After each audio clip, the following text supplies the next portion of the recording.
As the coronavirus spreads, more schools are closing their doors, which means a lot of parents across the state are now scrambling to find childcare. But the new temporary guidelines surrounding daycare since this outbreak began are raising red flags, and some parents say they would rather not send them.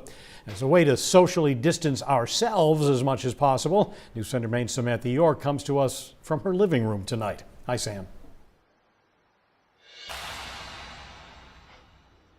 Hi, good evening, guys. Yeah, so even though the need is there, the owner of one daycare in Bath is closing her doors until further notice. Now, you might be thinking, wait, why? Well, she says the risk to the public just isn't worth it, and she thinks the state needs to do more. Terry Crocker has been busy all morning. This is disinfect. Spraying this, wiping that. Even though her daycare, Creative Play Childcare, won't be open for a while. It's for the safety of all of us. This is what we need to do. Like others, Crocker is choosing to close her doors after the recent coronavirus outbreak. We don't want to mix environments up and have these children get sick. And then their families get sick and their grandparents get sick. And you get sick because you walk into a store. But she says the decision was about more than germs.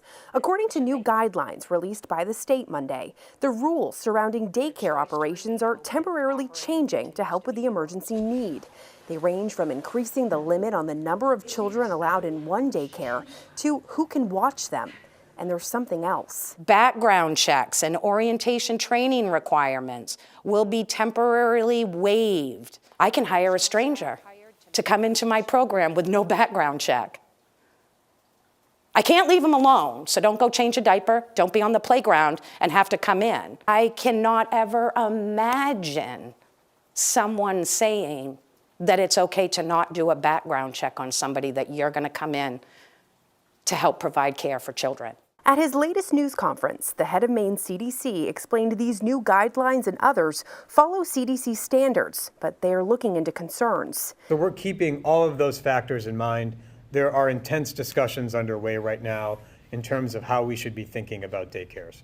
In the meantime, these doors will remain shut, something Crocker says won't be easy, but is the right thing to do. Let's stop this. Let's stop this curve and let's just keep these kids home and keep the staff home so that there's a place to come back to.